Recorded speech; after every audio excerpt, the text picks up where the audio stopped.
tak sempat terhenti seperti jarum jam dinding yang tidak berfungsi. Ada mereka yang jatuh, ada mereka yang sakit, ada mereka yang kehilangan, ada mereka yang meninggalkan. Tidak satu, tidak dua, mereka pergi bergerombol dalam gelombang bernama kematian. Pandemi akan pergi seperti kabut yang hilang sebelum fajar. Asal kalian tidak membawa ego, bergerombol di sana-sini, berhahaha mengabaikan yang diatur. Sungguh elok jika kalian peduli atas nama kemanusiaan. Pakai masker, harga mati. Gak pakai masker, bisa mati.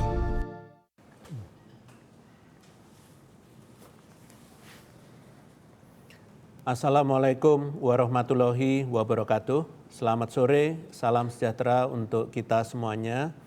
Hari ini saya akan menyampaikan perkembangan penanganan COVID-19 di Indonesia. Perkembangan PPKM Jawa Bali terus mengalami perbaikan. Berdasarkan evaluasi yang dilakukan oleh pemerintah, jumlah kabupaten atau kota yang berada di PPKM level 4 terus menurun dan jumlah daerah yang berada di PPKM level 2 terus meningkat. Begitu juga dengan angka kasus konfirmasi harian, angka kematian, dan BOR yang terus mengalami perbaikan. Namun demikian, pemerintah meminta kepada masyarakat agar tetap bijaksana dalam menyikapi perkembangan pandemi COVID-19 yang cukup positif ini. Penting untuk diingat, masih ada potensi kenaikan kasus apabila kita tidak bijaksana menyikapi masa-masa ini. Hendaknya kita selalu mengingat bahwa COVID-19 tidak akan hilang dalam waktu dekat, dan oleh karena itu kewaspadaan yang tinggi harus terus dijaga sehingga kita semua dapat terhindar dari COVID-19. Selanjutnya, evaluasi kebijakan PPKM di luar Jawa Bali dilakukan 2 minggu sekali, dan evaluasi kondisi per daerah dilakukan per minggu. Pemberlakuan PPKM di luar Jawa Bali juga akan fokus untuk mengakselerasi program vaksinasi yang diprioritaskan pada 5 kabupaten kota yang akan menyelenggarakan Pekan Olahraga Nasional atau PON dengan mengerahkan Dinas Kesehatan dan Polri. Pada hari ini saya akan menyampaikan perkembangan COVID-19 di Indonesia. Seperti yang kita ketahui, kasus positif dan kasus aktif di Indonesia terus mengalami penurunan. Kabar baiknya, penurunan di minggu ini menandakan bahwa baik kasus positif maupun persentase kasus aktif nasional telah turun selama 7 minggu berturut-turut. Namun, perlu dijadikan catatan bahwa tujuan kita adalah untuk menurunkan kasus hingga seperti sebelum lonjakan kasus. Mengingat kasus saat ini meskipun sudah turun, namun masih 2 kali lipat dari kasus pada pertengahan bulan Mei lalu. Di tingkat provinsi, jika pada minggu lalu seluruh provinsi menunjukkan penurunan kasus positif mingguan, sayangnya pada minggu ini terdapat 1 provinsi yang kembali meningkat, yaitu Papua Barat. Kasus Papua Barat di minggu ini berjumlah 398 kasus, naik dari minggu sebelumnya yang berjumlah 319 kasus. Selanjutnya, jika dilihat pada kasus aktif, maka hanya terdapat 1 provinsi yang mengalami kenaikan persentase kasus aktif, yaitu Papua, naik 0,32%. Persentase kasus aktif Papua selama 2 minggu terakhir juga merupakan yang paling tinggi se-Indonesia, yaitu 37,87% pada minggu sebelumnya dan 38,19% pada minggu terakhir. Sebagai catatan, saat ini beberapa pemerintah daerah termasuk Papua dan Papua Barat terus mengupayakan sinkronisasi data dengan pemerintah pusat sehingga tidak menutup kemungkinan akan terjadi perubahan data dalam beberapa waktu ke depan. Penurunan kasus positif mingguan di tingkat nasional dan pada hampir seluruh provinsi di Indonesia berkontribusi pada penurunan angka keterisian tempat tidur di 34 provinsi.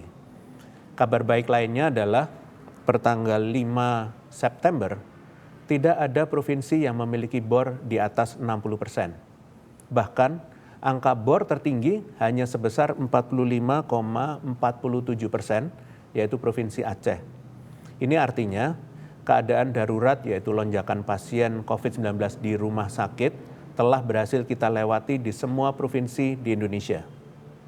Selain itu, meskipun persen kasus kematian mingguan masih menunjukkan peningkatan, namun untuk pertama kalinya setelah lonjakan kasus pada bulan Juni lalu, selama 1 minggu kemarin, kasus kematian harian di Indonesia berada di bawah 1.000 kematian per hari.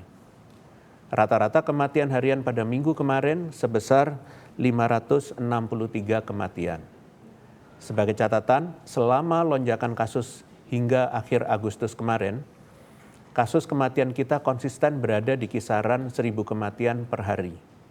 Tentunya ini perkembangan yang menunjukkan adanya perbaikan, meskipun tetap saja 1 kematian saja terbilang nyawa dan tidak bisa dibiarkan. Tujuan utama kita adalah untuk menihilkan kematian menjadi tidak ada sama sekali. Perkembangan COVID-19 yang kian membaik di saat beberapa negara tetangga mengalami perkembangan yang kurang baik, ini tentunya patut untuk diapresiasi dan terus dipertahankan. Saat ini posisi Indonesia terus turun pada peringkat kasus aktif tertinggi di dunia. Indonesia menempati peringkat 20, sedangkan negara tetangga seperti Malaysia, Vietnam, Jepang, Filipina, dan Thailand yang masih berada di urutan 11 sampai dengan 18. Sebagai catatan, aspek demografis di mana jumlah penduduk Indonesia yang jauh lebih tinggi dibandingkan negara-negara tetangga, namun tetap dapat menunjukkan penurunan merupakan perkembangan yang baik dan patut diapresiasi. Indikator lainnya yang mengalami perbaikan adalah positivity rate. Saat ini positivity rate di Indonesia sebesar 6,97%, yang mana sedikit lagi mencapai maksimal standar WHO yaitu 5%. Jika dilihat pada tingkat provinsi, maka seluruh provinsi mengalami penurunan positivity rate selama 2 minggu berturut-turut, kecuali Sulawesi Barat yang sempat mengalami kenaikan. Penurunan paling drastis terjadi pada Lampung yang turun sebesar 40,14% dan Jambi turun 36,74% dan Aceh turun 31,26%. Selain itu pertanggal 5 September terdapat 14 provinsi yang memiliki positivity rate di bawah standar WHO.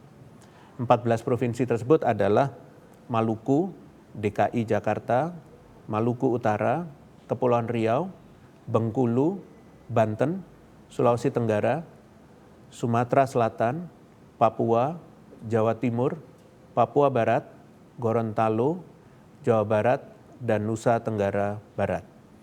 Sebagai catatan, selama 3 minggu terakhir, jumlah orang yang diperiksa mingguan kita terus mengalami peningkatan dari 600.000 menjadi 800.000 orang per minggu.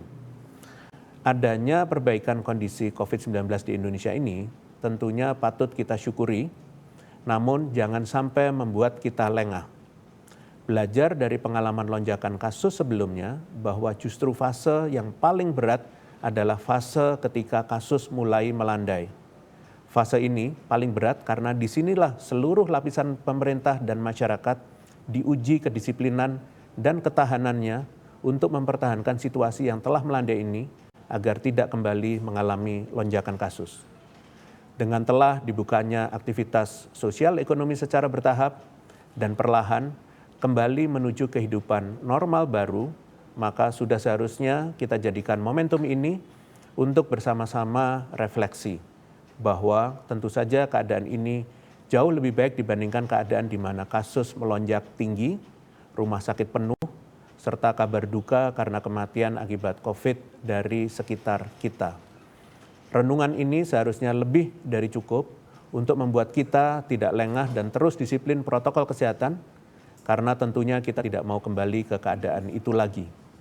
Ingat, cara termudah, termurah, dan satu-satunya yang paling efektif untuk segera mengakhiri pandemi ini adalah dengan disiplin protokol kesehatan secara kolektif.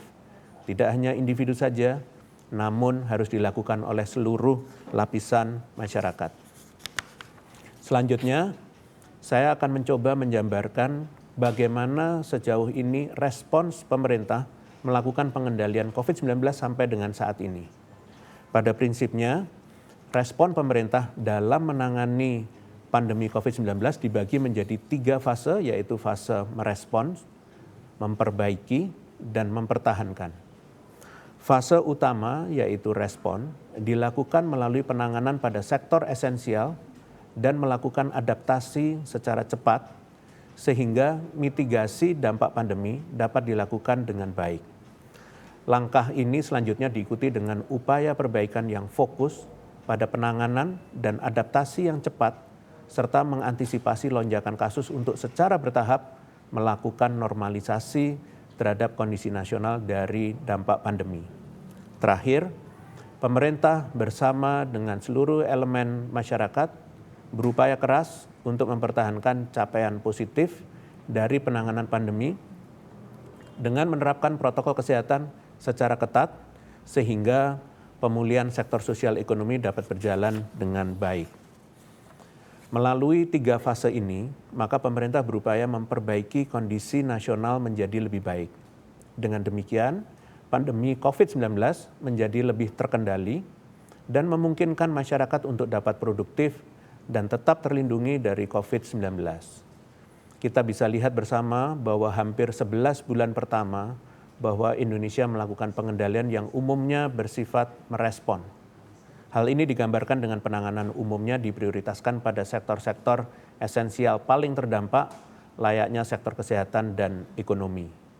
Selain itu, dalam situasi merespon ini, baik pemerintah maupun masyarakat dituntut untuk bisa beradaptasi dengan sangat cepat, mengingat situasi yang amat dinamis saat itu melalui kebijakan berskala nasional dan dilaksanakan serempak. Beberapa kebijakan yang diambil saat itu ialah menjaring kasus untuk mencegah perluasan penularan untuk segera melandaikan kasus, meningkatkan kapasitas sistem kesehatan dengan fokus memenuhi kebutuhan kritis jangka pendek layaknya kebutuhan testing kit, tempat tidur maupun oksigen, serta komunikasi serta informasi kesehatan yang intensif demi meningkatkan kesadaran masyarakat terhadap kondisi kegentingan yang terjadi. Dari segi ekonomi, pemerintah mencoba memberikan bantuan sosial secara merata. Lalu saat kasus sudah melandai, maka respon pemerintah berubah menjadi memperbaiki. Saat ini dilakukan penyesuaian melalui kebijakan yang diterapkan secara bertahap per daerah. Upaya memperbaiki ini berisi penanganan dan adaptasi yang cepat terhadap dinamika kasus dan perlahan kembali normal. Penanganan ini, adaptasi tersebut diantaranya upaya antisipasi lonjakan kasus baru, intensifikasi vaksinasi, dan perawatan khususnya demi menekan angka kematian sebesar-besarnya dan meningkatkan angka kesembuhan setinggi-tingginya. Selain itu, dilakukan pula evaluasi kondisi sistem kesehatan yang sempat mengalami kolaps khususnya terkait aspek finansial fasilitas kesehatan dan psikis tenaga kesehatan. Selanjutnya, pemberian bantuan sosial mulai bertransisi diberikan kepada pihak prioritas atau yang paling terdampak.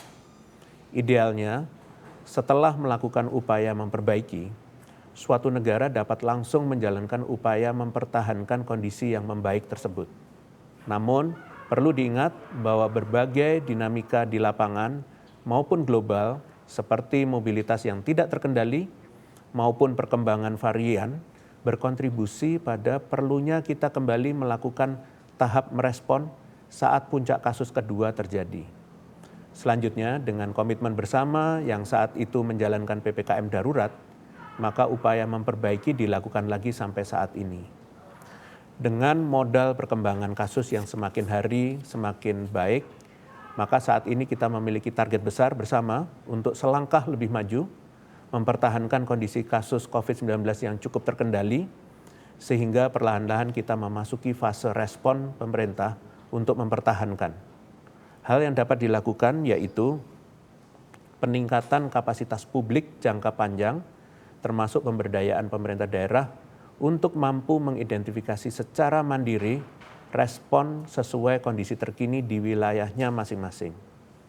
Kedua, menentukan dasar pembangunan jangka panjang termasuk peningkatan ketahanan kesehatan masyarakat. Ketiga, melakukan evaluasi kebijakan nasional dan sistem pengendalian yang lebih efisien secara berkala, misalnya pembaharuan poin pengetat longgaran dan digitalisasi screening kesehatan. Kemudian yang keempat, melanjutkan vaksinasi COVID-19 maupun vaksinasi penyakit esensial lainnya. Kelima, investasi jangka panjang untuk mengubah perilaku masyarakat menjadi lebih sehat secara berkelanjutan. Dan terakhir, pelaksanaan kegiatan ekonomi yang produktif namun tetap terkendali. Ingat bahwa untuk mengubah kondisi pandemi menjadi endemi membutuhkan waktu yang tidak sedikit.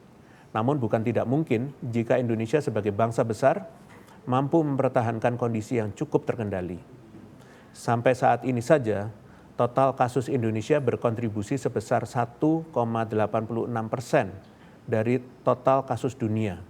Sehingga jika mengalami penurunan, maka dampaknya juga akan cukup berdampak. Oleh karena itu, hal yang dapat kita maksimalkan ialah menjalankan kebijakan sebaik-baiknya dengan terlebih dahulu memahami betul isi kebijakan yang berlaku.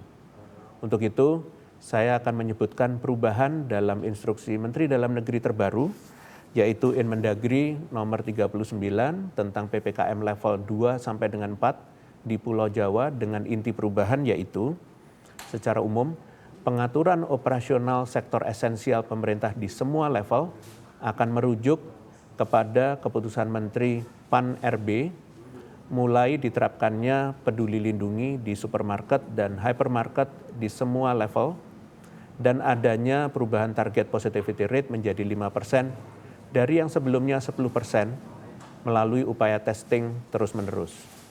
Berikutnya secara khusus bagi daerah level 4 sudah tidak diterapkannya asesmen nasional bagi satuan pendidikan dan dilakukannya uji coba protokol kesehatan di mal bagi seluruh kabupaten kota di Provinsi Bali.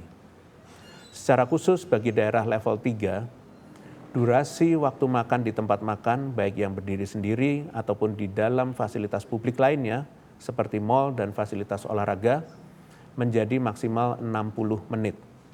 Pengaturan uji coba prokes pada resto dan kafe tertutup kapasitas menjadi 50% dengan waktu maksimal 60 menit.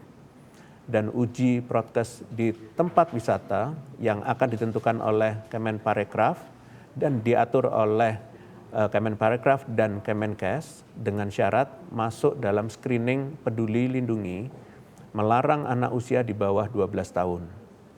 Secara khusus bagi daerah level 2, yaitu penggunaan peduli lindungi pada akses masuk dan keluar sektor non-esensial dan resto serta kafe di ruang tertutup.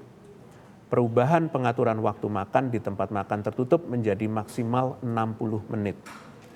Instruksi Mendagri nomor 40 tentang PPKM level 4 di wilayah non-Jawa Bali dengan inti perubahan yaitu kegiatan asesmen nasional di sektor pendidikan sudah tidak dilakukan. Uji coba prokes di mal atau pusat perbelanjaan di Kota Banda Aceh, Kota Jambi, Kota Kupang, Kota Palangkaraya, dan Kota Batam dengan kapasitas 50% dari jam 10.00 sampai dengan 21.00 waktu setempat, di mana protokol kesehatan merujuk pada pedoman dari Kementerian Perdagangan dan Kementerian Kesehatan dengan penggunaan peduli lindungi. Nantinya, resto atau kafe hanya akan melayani delivery atau take away, melarang pengunjung usia di bawah 12 tahun, dan beberapa tempat seperti bioskop, hiburan, dan tempat bermain masih ditutup.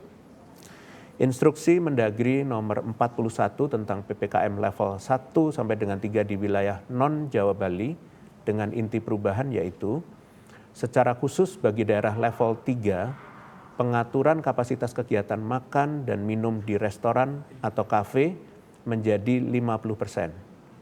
Secara khusus bagi daerah level 2 dan 1, kegiatan belajar mengajar di kabupaten kota berzona merah tidak lagi melaksanakan asesmen nasional. Perlu diingat pencapaian ini jangan sampai menjadi kita lalai, namun diharapkan menumbuhkan sikap sebaliknya. Kita perlu cerdas dan lebih visioner dalam melihat perkembangan baik ini dengan memupuk kewaspadaan tanpa ketakutan yang berlebihan. Sebagai penutup, saya ingin menyampaikan informasi terkini terkait COVID-19. Untuk mempersiapkan kegiatan pembelajaran tatap muka terbatas di lingkungan madrasah dan pesantren, Direktorat Jenderal Pendidikan Islam Kementerian Agama telah menerbitkan surat edaran tentang panduan penyelenggaraan pada madrasah, pesantren, dan lembaga pendidikan Islam pada masa PPKM. Penerbitan surat edaran ini bertujuan untuk menjamin berjalannya protokol kesehatan yang baik pada seluruh jenjang pendidikan. Terkait dengan tersebarnya nomor identitas kependudukan atau NIK Presiden, hal ini dimungkinkan karena NIK Presiden tersedia sebagai data calon presiden pada saat pemilihan presiden. Oleh karena itu, untuk memudahkan masyarakat dan menjamin keamanan serta fungsi periksa sertifikat vaksinasi COVID-19 melalui aplikasi Peduli Lindungi, maka saat ini digunakan 5 parameter, yaitu NIK, tanggal lahir, tanggal vaksin, dan jenis vaksin. Penting untuk diketahui bahwa saat ini digitalisasi informasi kesehatan masih dalam tahap transisi menuju satu data. Setiap kekurangan yang ditemukan di lapangan menjadi masukan dan akan dievaluasi sehingga nantinya sistem digital ini dapat berkembang menjadi lebih aman dan lebih baik. Selain itu, kolaborasi antar kementerian atau lembaga perlu untuk terus dibangun sehingga transisi digital menuju satu data ini dapat berjalan dengan efektif. Dan per tanggal 6 September 2021, pemerintah Indonesia secara resmi menerima 5 juta dosis vaksin jenis Sinovac. Kedatangan vaksin COVID-19 tahap ke-50 ini membuat Indonesia telah menerima total 33 juta dosis total vaksinasi jadi Sinovac. Ketersediaan vaksin menjadi kunci kecepatan vaksinasi yang akan selalu diupayakan pemerintah melalui berbagai skema. Demikian konferensi pers pada hari ini. Saya lanjutkan dengan sesi tanya jawab media. Terima kasih. Terima kasih, Prof. Pertanyaan pertama dari fatberita1.com. Secara nasional, berapa kabupaten atau kota yang masih berada pada level 4? Apa evaluasinya sejauh ini dan bagaimana strategi pemerintah untuk mendorong agar semua pihak, baik itu masyarakat dan pemerintah pusat maupun daerah, untuk tidak euforia dengan penurunan kasus COVID-19 saat ini? Terima kasih. Baik, terima kasih berita1.com. Sejauh ini daerah yang berada di level 4 berjumlah 34 kabupaten kota, 11 kabupaten kota di wilayah Jawa Bali, dan 23 kabupaten kota di wilayah non-Jawa Bali. Perkembangan kasus COVID-19 secara nasional mengalami perbaikan terus-menerus, namun harus perlu diselaraskan dengan peningkatan kapasitas respons daerah, baik dalam melaksanakan testing, tracing, dan treatment. Selain itu, dalam operasionalisasi penerapan protokol kesehatan, pemerintah terus memperbaiki sistem yang ada, termasuk transisi digitalisasi menuju satu data kesehatan di Indonesia. Sebagaimana pesan Presiden bahwa virus COVID-19 senantiasa mengintai dan akan menyerang jika kita sedikit saja lengah. Oleh karena itu, walaupun aktivitas masyarakat berangsur-angsur mulai berjalan lagi, namun pengawasan dan pengendalian aktivitas terus dilakukan oleh sebuah sistem yang terdiri dari fasilitas publik, dan lain-lain, unsur pemerintah dan masyarakat yang saling bekerja sama. Terima kasih. Terima kasih, Prof. Pertanyaan kedua dari Gita VOA. WHO menyebut varian baru yang ditemukan di Kolombia, yakni varian Mu, kebal terhadap antibodi dari infeksi sebelumnya dan juga vaksinasi COVID-19. Bagaimana Satgas menanggapi hal tersebut? Apakah varian Mu ini juga mematikan sama dengan varian Delta? Apakah sampai saat ini varian Mu sudah terdeteksi masuk ke Indonesia?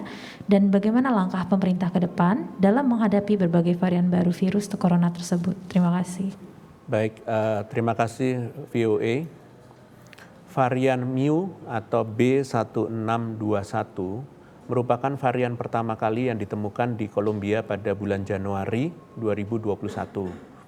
Varian ini kemudian ditetapkan sebagai varian yang diamati atau varian of interest oleh WHO atau Organisasi Kesehatan Dunia pada tanggal 30 Agustus 2021. Varian yang masuk dalam kategori VOI merupakan varian yang mengalami perubahan pada susunan genetikanya. Perubahan ini diprediksi dapat mempengaruhi karakteristik virus. Dengan demikian, indikasi karakteristik Mu seperti lebih ganas dibanding Delta atau dapat menghindari kekebalan tubuh masih merupakan perkiraan dan masih terus diteliti lebih dalam. Data whole genome sequencing per tanggal 6 September 2021 menyebutkan bahwa varian ini tidak ditemukan di Indonesia. Dalam hal ini, pemerintah senantiasa berupaya mencegah masuknya varian baru dari luar Indonesia melalui pengetatan kebijakan karantina internasional, entry dan exit testing, serta persyaratan vaksin. Pemerintah juga berusaha mencegah munculnya varian baru di dalam negeri melalui strategi vaksinasi, serta berbagai kebijakan menyeluruh yang mampu menekan angka kasus. Tentunya hal ini hanya dapat berhasil jika dibarengi dengan peran aktif masyarakat yang tetap mempertahankan disiplin 3M dan divaksinasi. Terima kasih. Pertanyaan terakhir dari Vidya Detik Health. Muncul petisi batalkan kartu vaksin sebagai syarat administrasi. Menanggapi keluhan terkait aplikasi tersebut karena bermasalah saat proses check-in di mall, serta masih banyak warga yang terkendala karena data yang dipakai tersebut dipakai oleh orang lain dan adanya riwayat komorbid. Seperti apa tindak lanjut dari pemerintah dan Satgas COVID-19? Terima kasih. Terima kasih Detik Health. Penerapan syarat kartu vaksinasi semata-mata dilakukan sebagai bentuk kehati-hatian karena mereka yang sudah divaksinasi memiliki perlindungan yang lebih dari penularan dibandingkan yang belum tervaksinasi.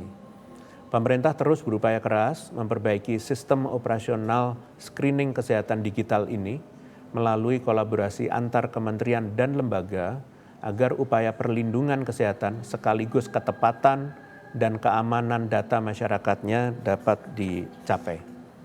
Demikian, terima kasih atas pertanyaan media. Dengan demikian, konferensi pers pada sore hari ini selesai. Terima kasih. Wassalamualaikum warahmatullahi wabarakatuh.